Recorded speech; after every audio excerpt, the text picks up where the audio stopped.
The shocking encounter. Rebecca Sullivan stood in the boarding line at Dallas-Fort Worth International Airport, feeling oddly invisible. At 29 years old, she owned Skyward Airlines, one of the fastest-growing carriers in North America. But today, dressed in faded jeans, an oversized gray hoodie, and worn sneakers, she looked like any other budget traveler heading to Miami. For a weekend getaway, this was exactly what she wanted. For the past 3 weeks, Rebecca had received troubling complaints about Flight 847, the daily Dallas to Miami route. Passengers reported rude staff, poor service, and an atmosphere of hostility in the cabin. As someone who had built her reputation on exceptional customer care, these reports kept her awake at night. Her father, Jonathan Sullivan, had founded Skyward Airlines 28 years ago with a single plane and a dream. He taught Rebecca that aviation was about connecting people, creating memories, and treating every passenger like family. When he died suddenly of a heart attack 4 years ago, Rebecca was just 25 and finishing her MBA. The board wanted to sell the company, but Rebecca fought to keep her father's legacy alive. Now, she needed to see the truth with her own eyes. Boarding the Nightmare, Becca handed her boarding pass to the gate agent, who barely glanced at her before waving her through. She walked down the jetway, her heart pounding with nervous anticipation. This was her airplane, one of 15 Boeing 737s in the Skyward fleet. But she was entering it as a stranger. At the aircraft door stood Jessica Walsh, the lead flight attendant. She was a tall woman in her mid-30s, with blonde hair pulled back so tightly it looked painful. Her smile seemed frozen, more grimace than greeting. "Welcome aboard," Jessica said mechanically, not making eye contact. Rebecca nodded and moved into the cabin. She found her seat in row 18, a middle seat between a teenager absorbed in his phone and a businessman already asleep against the window. As she settled in, Rebecca noticed the cabin felt tense. Other flight attendants moved through the aisles with hurried, almost aggressive efficiency, slamming overhead bins and speaking curtly to passengers asking for help. This was not the Skyward way. The elderly. Passenger 10 minutes before departure, an elderly woman shuffled down the aisle, struggling with a small rolling suitcase. She looked to be in her late 70s, with silver hair and kind eyes that crinkled at the corners. Her hands shook slightly as she tried to lift her bag into the overhead compartment. "Excuse me? Could someone help me?" she asked softly. Jessica Walsh was standing nearby, checking her phone. She looked up with obvious irritation. "Ma'am, you need to stow your bag quickly. We're about to close the door."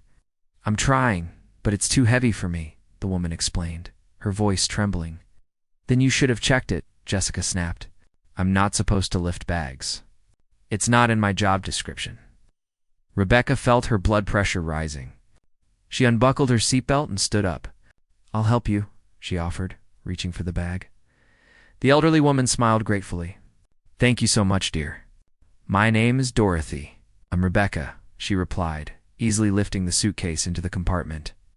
"There you go." Jessica Walsh shot them both a look of pure disdain before walking away. Dorothy settled into her seat across the aisle from Rebecca. Still thanking her profusely, Captain Foster makes his entrance. As the cabin door closed, a voice crackled over the intercom. It was rough, impatient, lacking any warmth. "This is your captain, Dylan Foster. Flight time to Miami is 2 hours and 40 minutes. Flight attendants prepare for departure." That was it. No welcome, no weather report, no attempt to make passengers feel comfortable. Rebecca had heard more welcoming announcements from bus drivers. She pulled out her phone and quickly texted her assistant, Amanda Brooks, on board Flight 847. "First impressions are bad, very bad. Keep your phone close." The plane pushed back from the gate and taxied toward the runway. Rebecca tried to relax, but the atmosphere in the cabin was oppressive. Jessica and the other flight attendants stood at their stations wearing expressions that ranged from bored to hostile, turbulence and troubled. 30 minutes into the flight, they hit a patch of rough air. The plane bounced and shook, causing several passengers to gasp. This was normal turbulence, nothing dangerous. But it always made nervous flyers uncomfortable. Dorothy gripped her armrests, her face pale. "Is this normal?" she asked Rebecca across the aisle, Completely normal, Rebecca assured her. Just some bumpy air. We'll be through it in a minute. Captain Foster's voice came over the intercom again. This time with an edge of annoyance, for those of you who can't follow simple instructions. The seatbelt sign is on. Stay in your seats and stop bothering the crew. Rebecca's jaw dropped. She had never heard a captain speak to passengers that way. It was condescending and completely unprofessional. The turbulence continued for another 5 minutes. And during that time, a young mother tried to get up to reach her crying baby's pacifier from the diaper bag overhead. Jessica Walsh practically ran down the aisle. Sit down immediately. She barked. Do you want to get hurt and sue us? The mother, looking humiliated, sank back into her seat while her baby screamed louder. Rebecca had seen enough. She pressed the call button. Jessica appeared moments later, her expression sour. What do you need? I need to speak with the captain, Rebecca said calmly, but firmly. Jessica laughed, an ugly sound. The captain doesn't talk to passengers during flight. Whatever your problem is, deal with it or file a complaint later. This is about safety, Rebecca insisted. I believe the captain may be impaired. The words hung in the air like a bomb. Jessica's face went from annoyed to furious in an instant. How dare you? She hissed. Making false accusations against the crew is a federal offense. I could have you arrested when we land. Other passengers were starting to stare. Rebecca realized she had crossed a line, but she couldn't back down now. Something was very wrong with this flight, and as the owner of the airline, she had a responsibility to address it. I'm not making false accusations, Rebecca said, keeping her voice steady. I'm expressing legitimate concern based on what I've observed. Jessica leaned in close, her voice dropping to a threatening whisper. Listen, little girl. I don't know who you think you are, but on this plane, we're in charge. If you say one more word, I'm calling security to meet us in Miami. Understand? Rebecca met her gaze without flinching. I understand perfectly. And you should understand that this conversation isn't over. The ultimate insult for the next hour, Rebecca sat in tense silence. The flight attendants seemed to be watching her, whispering to each other. Dorothy looked worried, reaching across the aisle to pat Rebecca's hand. You were just trying to help, the older woman said softly. Some people don't appreciate kindness. As they began their descent into Miami, Captain Foster's voice came over the intercom one final time. Flight attendants. There's been a security situation reported in the cabin. Prepare to have passenger and 18E removed upon landing. Rebecca's heart sank. 18 East was her seat. When the plane touched down and taxied to the gate, 2 airport security officers boarded immediately. Jessica Walsh pointed dramatically at Rebecca. That's her. She's been disruptive and aggressive the entire flight. She accused the captain of being drunk and tried to incite panic about safety. The security officers, both middle-aged men who looked bored with their jobs, approached Rebecca. Ma'am, we need you to come with us. This is ridiculous, Rebecca said, but she stood up, grabbing her small backpack. I'm the owner of this airline, and I'm conducting an undercover investigation. Jessica laughed loudly. Sure you are. And I'm the Queen of England. Officers, she's clearly unstable. Teenage boy next to Rebecca pulled out his phone and started filming. Other passengers were doing the same. Rebecca felt her face burning with humiliation as the officers escorted her down the aisle. Dorothy called out, She didn't do anything wrong. She was just being kind. But no one listened. As Rebecca was led off the plane, Captain Dylan Foster stood at the cockpit door. He was a tall man in his early 40s with slicked-back dark hair and cold blue eyes. For just a moment, their eyes met, and Rebecca saw something flicker there. Recognition. Fear? Contempt? Have a nice day, he said with a smirk. On the jet bridge. Rebecca tried explaining to the security officers who she was, but without her corporate ID, which was back in her Dallas office, she had no proof. The name on her boarding pass was Rebecca Grant, her mother's maiden name that she sometimes used for personal travel. They took her to a small security office and began filling out an incident report. Meanwhile, her phone buzzed constantly. Amanda was calling repeatedly. After 30 minutes of questioning and explanations, Rebecca finally convinced them to call Skyward Airlines corporate headquarters. Amanda answered immediately and confirmed Rebecca's identity. Sending photos and documents to prove it, the security officer's attitudes changed instantly from suspicious to apologetic. "Miss Sullivan, we had no idea. We're so sorry. Captain Foster reported that you were a threat." "Captain Foster," Rebecca said slowly, her voice like ice, "is about to learn a very expensive lesson about who he works for." She walked out of that office with her head high, but inside she was shaking with anger and hurt. She had been humiliated, disrespected, thrown off her own airplane, but this was far from over. This was just the beginning. The phone call that changed everything. Ever sat in the back of an Uber heading to a Miami hotel, her hands still trembling with rage. She had been thrown off her own plane like a common criminal, filmed by dozens of passengers and treated with contempt by employees she paid. The humiliation burned through her chest like acid. Her phone rang. Amanda Brooks, her executive assistant and closest confidant, appeared on the screen looking frantic. "Rebecca, are you okay? I've been losing my mind." "What happened?" Rebecca took a deep breath, trying to organize her thoughts. "Amanda, it was worse than we imagined. The crew on Flight 847 is toxic. Captain Foster is arrogant and possibly drinking. Jessica Walsh, the lead flight attendant, is cruel and aggressive. They treated passengers like garbage, and when I tried to intervene, they had me removed." "This is insane," Amanda said, her voice rising. "Do they know who you are?"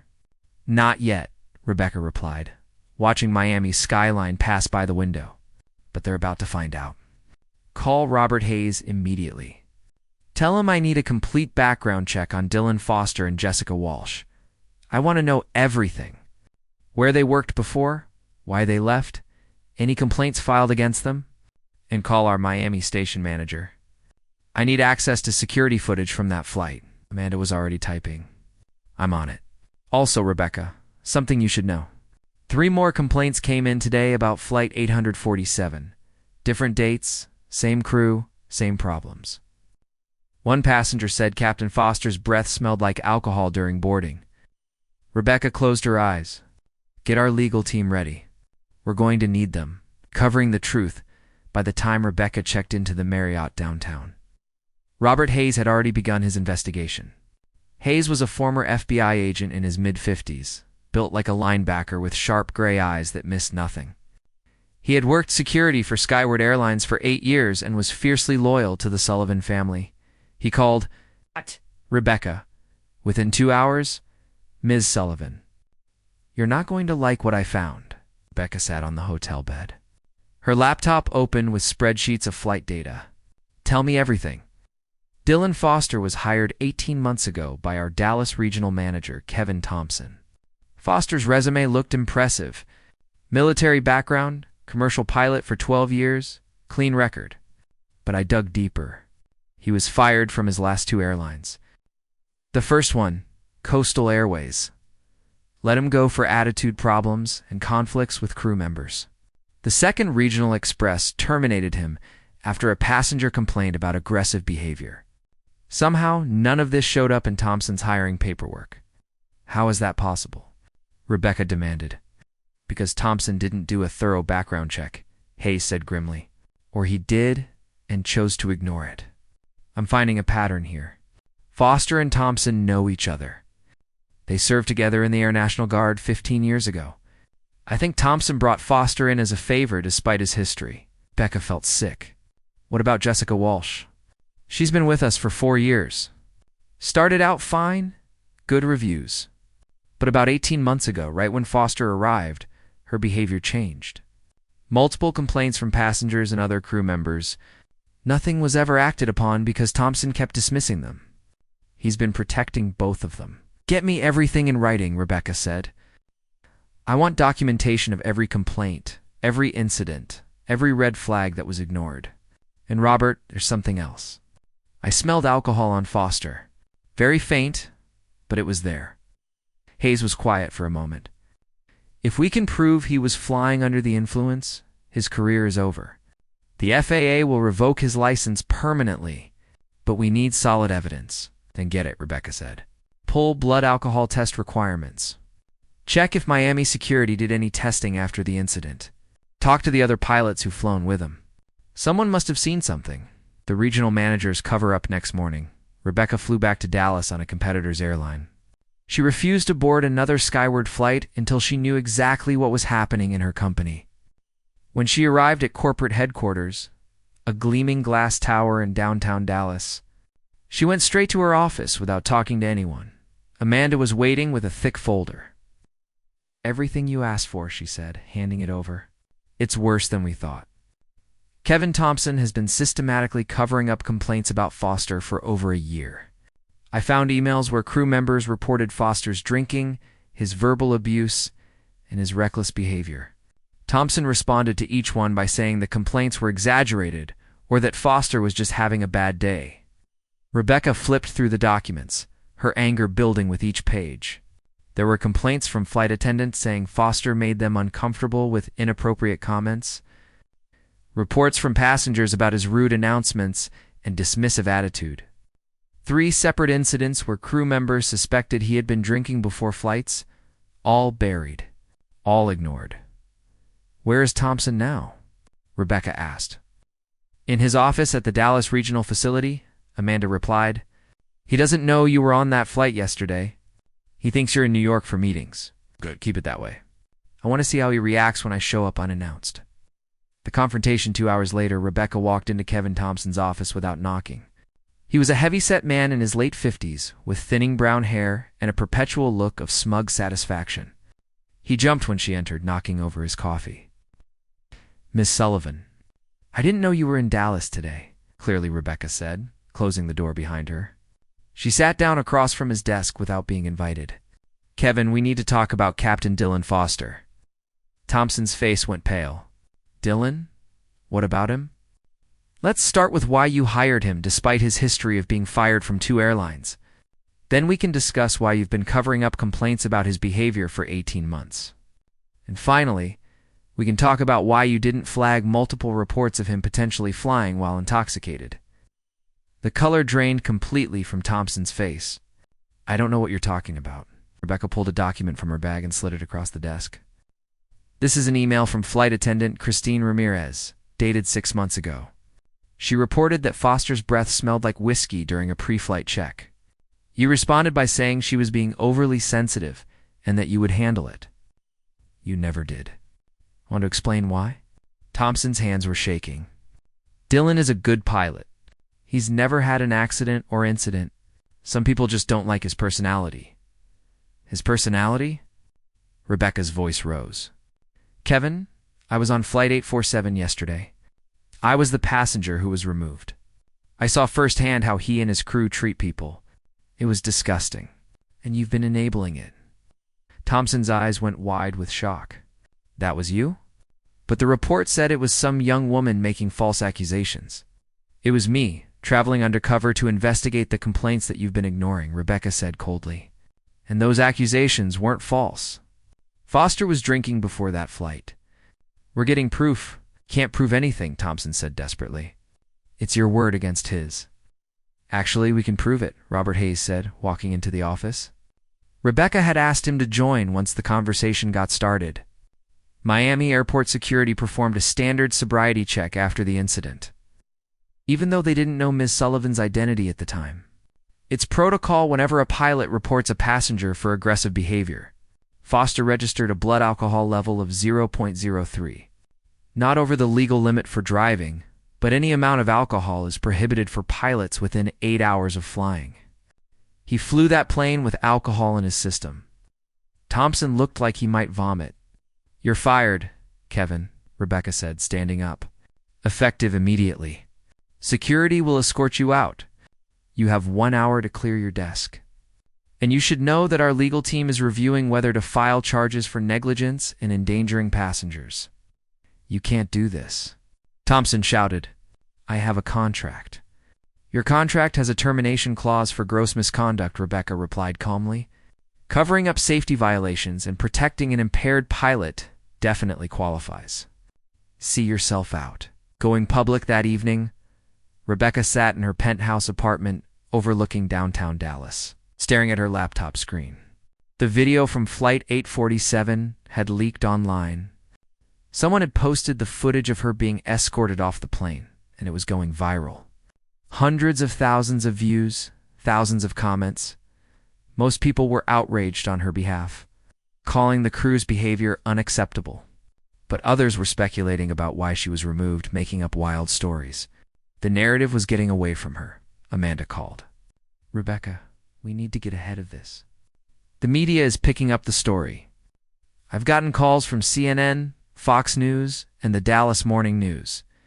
They all want to know who the woman in the video is." Rebecca made a decision. "Set up a press conference for tomorrow morning. It's time to tell the truth." "Are you sure? Once you go public with this, there's no taking it back." "I'm sure," Rebecca said firmly. "My father always taught me that honesty builds trust. If I hide now, people will think Skyward has something to be ashamed of. We don't. We'll have a problem, and we're fixing it. The world deserves to know." The investigation deepens. While Amanda arranged the press conference, Robert Hayes continued digging. He interviewed 15 flight attendants who had worked with Foster over the past 18 months. The stories were heartbreaking. One woman, Patricia Monroe, had been with Skyward for 12 years. She was a dedicated employee with perfect reviews until she was assigned to Foster's crew. "He made every flight miserable," Patricia told Hayes in a recorded interview. "He would yell at us over the intercom if we didn't move fast enough. He called us stupid and incompetent. Once, when I asked him a question about a passenger's medical issue, he told me to stop bothering him with trivial garbage. The passenger needed oxygen, and he acted like I was wasting his time." Another flight attendant, Michael Torres, reported that Foster once became so angry during boarding that he slammed a cabinet door so hard it broke. "We had to write it up as turbulence damage, because Foster told us if we reported the truth, he'd make sure we got fired." Kevin Thompson backed him up on everything. Hayes also discovered that Foster had been warned by the FAA 3 years ago. For a previous alcohol-related incident at Regional Express, he had completed a rehabilitation program and had his license reinstated, but the pattern was clear. This wasn't a one-time mistake. This was ongoing behavior. The most damning evidence came from Foster's co-pilot on Flight 847, a young pilot named Gregory Mills. Hayes interviewed him privately. "I knew something was off that day," Mills admitted, looking ashamed. "When Captain Foster got to the airport, he seemed agitated and his eyes were bloodshot. I asked if he was okay, and he snapped at me. During the flight, his reactions were slower than normal. When we hit turbulence, he overreacted, jerking the controls. I had to steady him. But I didn't say anything because I was afraid. Foster has connections, and I'm still building my career. I didn't want to make waves. Would you be willing to testify to this?" Hayes asked. Mills nodded. After seeing how he treated that passenger and had her thrown off the plane just for speaking up, Al can't stay silent anymore. "It's not right." Rebecca listened to the recording that night and felt a surge of gratitude toward Mills. It took courage to speak truth to power, especially when your career was on the line. The mother's wisdom before the press conference. Rebecca drove to her childhood home in Highland Park, an upscale neighborhood north of Dallas. Her mother, Catherine Sullivan, still lived in the sprawling ranch house where Rebecca had grown up. Catherine was 62 years old, elegant and sharp-minded. She had been her husband's partner in every sense, helping him build Skyward from nothing. When Jonathan died, Catherine had supported Rebecca's decision to take over the company. Even when others doubted, they sat in the sunroom, drinking tea and watching the sunset. "You're about to do something difficult tomorrow," Catherine said. "It wasn't a question. How did you know?" Rebecca asked. "Because I know my daughter. You have that look. The same look your father had when he was about to make a bold decision." Catherine smiled sadly. What happened? Rebecca told her everything. The undercover flight, the humiliation, the investigation, the press conference she had planned. When she finished, Catherine was quiet for a long moment. "Your father once told me that the hardest part of leadership isn't making tough decisions. It's living with the consequences of exposing the truth. People will judge you. Some will admire your courage. Others will call you reckless. But the only opinion that matters is your own. Can you look yourself in the mirror and know you did the right thing? Rebecca met her mother's eyes. Yes, I can. Then that's all that matters, Catherine said, taking her hand. Go out there tomorrow and tell your truth. Your father would be so proud of the woman you've become. That night, Rebecca slept better than she had in weeks. She knew what she had to do, and she was ready to face whatever came next. The press conference that shook the industry, the Skyward Airlines corporate headquarters. Conference room was packed with reporters, cameras, and curious employees. Rebecca stood backstage with Amanda, adjusting her navy blue suit jacket. Her hands were steady now, her resolve absolute. You ready for this? Amanda asked. More than ready, Rebecca replied. She walked onto the small stage they had set up, and the room fell silent. Camera flashes erupted like lightning. Rebecca stepped up to the podium, looked directly into the cameras, and began. Good morning. My name is Rebecca Sullivan, and I am the owner and CEO of Skyward Airlines. Many of you have seen a video circulating online showing a young woman being removed from one of our flights. I'm here to tell you that woman was me. The room erupted in gasps and murmurs. Reporters started shouting questions, but Rebecca raised her hand. Please let me finish. I boarded Flight 847 from Dallas to Miami 3 days ago, dressed in casual clothes and traveling under my mother's maiden name, Rebecca Grant. I did this because we had received multiple complaints about that specific route regarding poor customer service and unprofessional crew behavior. I wanted to see the truth with my own eyes. She paused, letting the information sink in. What I witnessed was completely unacceptable. I saw passengers treated with disrespect and contempt. I watched an elderly woman be refused help with her luggage. I observed the captain and crew create an atmosphere of hostility and fear. And when I attempted to voice concern about the captain's fitness to fly, I was accused of being a disruptive passenger and forcibly removed from the aircraft. Rebecca's voice grew stronger. Here's what I discovered through our investigation. Captain Dylan Foster was flying that day with alcohol in his system. This violated FAA regulations and endangered every single person on board.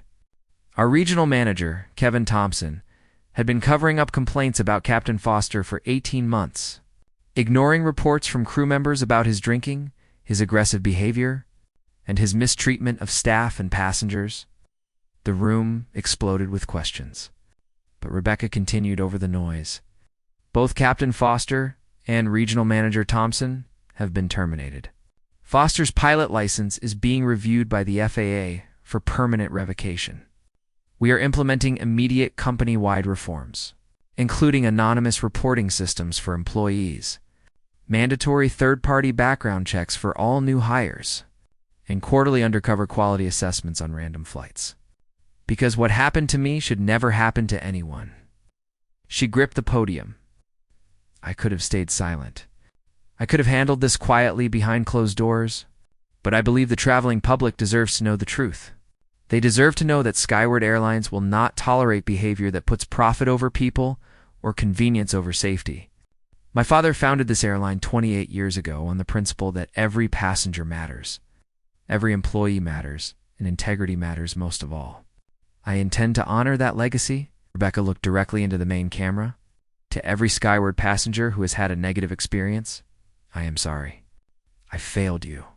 But I promise you this, I will earn back your trust. To every Skyward employee who has been mistreated or ignored when reporting problems, I hear you now, and I will protect you. And to anyone who thinks they can abuse their position of power in my company, your time is over. She stepped back from the podium. I'll take questions now. The public reaction, the press conference, became the lead story on every major news network. Within hours, Rebecca's story went viral across social media. The hashtag Justice for Rebecca started trending, though Rebecca herself thought it was ironic since she was fighting for justice for everyone else, not herself. Public reaction was overwhelmingly positive. People praised her courage, her transparency, and her willingness to admit the company's failures. Other airline CEOs were interviewed, and most offered lukewarm support, while privately worrying that passengers might start demanding the same. Accountability from their companies. Travel. Bloggers and aviation experts called it a watershed moment for the industry. One prominent aviation safety advocate wrote, "Rebecca Sullivan did something revolutionary. She admitted her company had a problem and showed exactly how she was fixing it. This is leadership." But not everyone was supportive. Dylan Foster hired an expensive attorney and gave an interview to a tabloid news show claiming he was being "I was just doing my job," Foster said on camera, looking self-righteous. That passenger was behaving erratically and making false accusations. "I made the right call to have her removed for the safety of everyone on board. The blood alcohol test was flawed. I had used mouthwash that morning, which can cause false readings. Ms. Sullivan is using me as a convenient scapegoat to cover up her own company's operational problems." Rebecca watched the interview in her office with Robert Hayes and her legal team. "He's lying through his teeth," Hayes said. "Angrily let him," Rebecca replied calmly.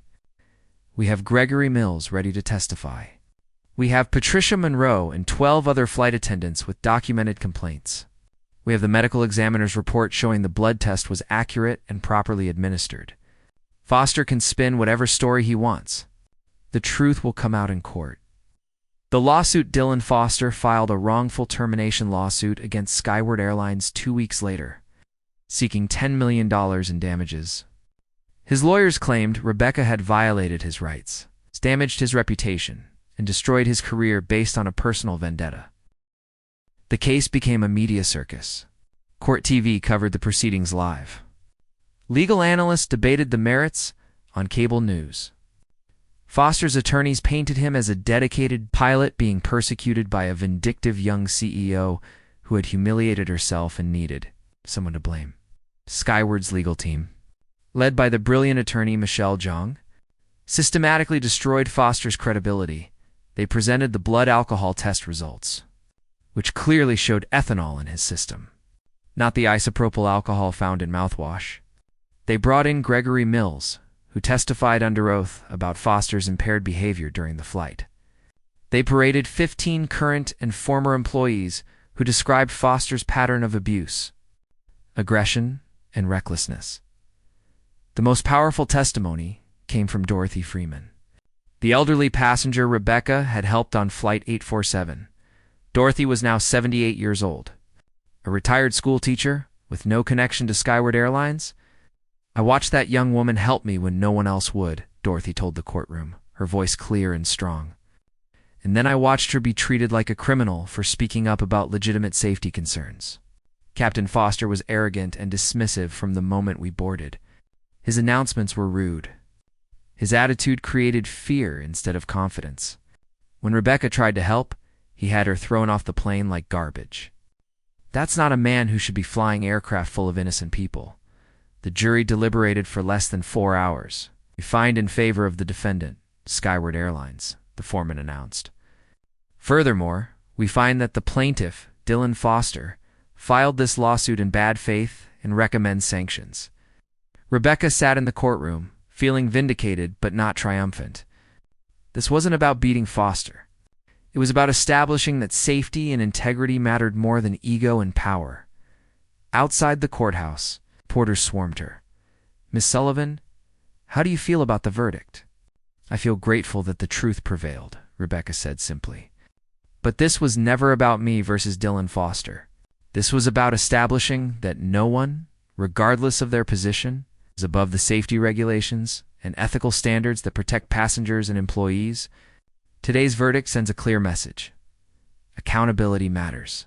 Transformation over the next year, Rebecca threw herself into transforming Skyward Airlines from the inside out. She visited every hub city personally, meeting with employees at all levels. She sat in crew lounges listening to flight attendants describe their challenges. She flew jump seat with pilots to understand their perspectives. She worked shifts at ticket counters and gate areas to see operations from the ground. The reforms she implemented were comprehensive. Every employee received updated training on customer service, de-escalation techniques, and reporting procedures. An independent ethics hotline was established where workers could report problems anonymously without fear of retaliation. Random drug and alcohol testing became standard for all crew members. Background checks were enhanced to catch the red flags that had been missed with Foster. Most importantly, Rebecca instituted a policy she called Open Sky Communications. Once a month, she held live video conferences where any employee could ask her anything. The sessions were recorded and posted online for transparency. During one session, a flight attendant from Seattle asked, "Miss Sullivan, are you going to keep flying undercover to check on us?" Rebecca smiled. "I might. But honestly, I don't think I need to anymore. You all know now that I'm paying attention, that your voices matter, and that this company belongs to all of us. My father used to say that an airline is only as good as the people who make it fly. I trust you to make Skyward excellent, and I'll always have your back." The changes showed results quickly. Customer satisfaction scores skyrocketed. Employee retention improved dramatically. Social media sentiment went from mixed to overwhelmingly positive.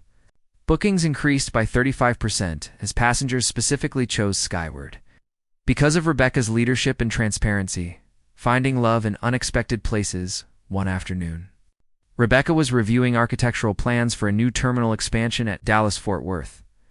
Skyward was growing fast enough to need its own dedicated terminal, a huge milestone. The architect firm sent a representative to present the designs. Thomas Bennett walked into her office, carrying rolled blueprints and wearing a genuine smile. He was tall and lean, with warm brown eyes and an easy confidence that came from competence rather than arrogance. "Miss Sullivan, I'm Thomas Bennett from Highland Architecture. I'm excited to show you what we've designed for Skyward's new home." Over the next 2 hours, they discussed terminal layouts, passenger flow, sustainability features, and aesthetic choices. Thomas listened more than he talked, asking questions about how Skyward operated and what mattered most to Rebecca. "Most clients just want something impressive," he said at one point. "But you keep talking about passenger comfort and employee workspaces. That's refreshing. Buildings should serve people, not impress them," Rebecca replied. "Though if we can do both, even better." "Oh." Thomas laughed. "I think we're going to work well together." He was right. Over the next 6 months, as the terminal project progressed, Rebecca and Thomas met regularly. Professional meetings gradually included lunch, then dinner, then weekend walks through Dallas's Arts District. Thomas was creative and thoughtful, passionate about designing spaces that enhanced human experience. He treated Rebecca like an equal partner, never intimidated by her success or position. One evening, they sat on the rooftop of Rebecca's building, watching planes take off in the distance, their lights tracing arcs across the twilight sky. "Can I ask you something?" Thomas said quietly. "Anything? What you went through on that flight? Being humiliated and thrown off your own plane? That had to be traumatic. How did you turn it into something positive instead of letting it make you bitter?" Rebecca thought carefully before answering. "I think pain can either close you down or open you up. I could have hidden what happened, fired everyone quietly, and pretended nothing was wrong. But that would have meant the pain was wasted. Instead, I used it to understand what other people go through when they're mistreated and powerless. It gave me empathy I didn't have before. So I guess the trauma became a teacher." Thomas reached over and took her hand. "Your father would be incredibly proud of who you are." Tears filled Rebecca's eyes. "I hope so. I really hope so." 6 months later, Thomas proposed on the observation deck of Skyward's newly completed terminal. As passengers moved through the bright, welcoming space below them, he got down on one knee. "Rebecca Sullivan, you've built something beautiful here. Not just this terminal, but a company that actually cares about people. I want to spend my life building beautiful things with you. Will you marry me?" She said yes, without hesitation. The award 2 years after the incident on Flight 847. Rebecca stood on stage at the International Aviation Summit in Chicago. Skyward Airlines had just been named Best North American Carrier by the International Air Travel Association. It was the industry's highest honor. Judged by millions of passenger reviews and operational excellence metrics, Rebecca accepted the Crystal Trophy. Looking out at the audience of airline executives, pilots, flight attendants, and aviation professionals from around the world. "When my father started Skyward Airlines almost 30 years ago," she began, He told me that flying is about more than moving people from one place to another. It's about trust. Passengers trust us with their lives, their time, their important moments. Employees trust us with their careers and livelihoods. That trust is sacred. She paused, remembering. 3 years ago, I learned how fragile that trust can be. I experienced firsthand what happens when a company loses sight of its values.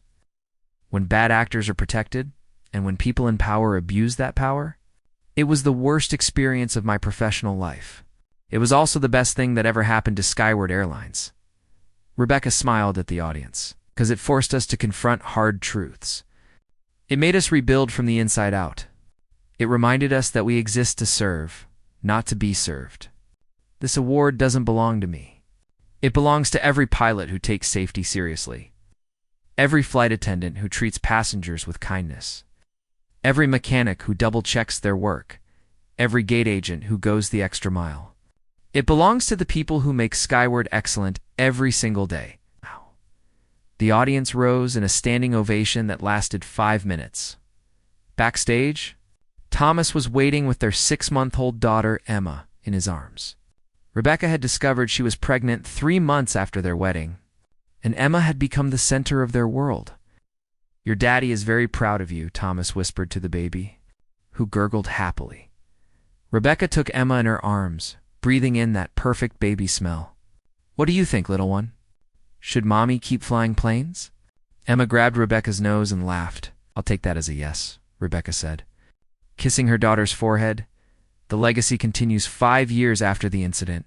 Skyward Airlines had tripled in size. The company now operated 180 aircraft, served 95 destinations across 4 continents, and employed over 8,000 people. Rebecca had been featured on the cover of Fortune magazine as the CEO who changed aviation. Business schools taught case studies about her leadership during crisis.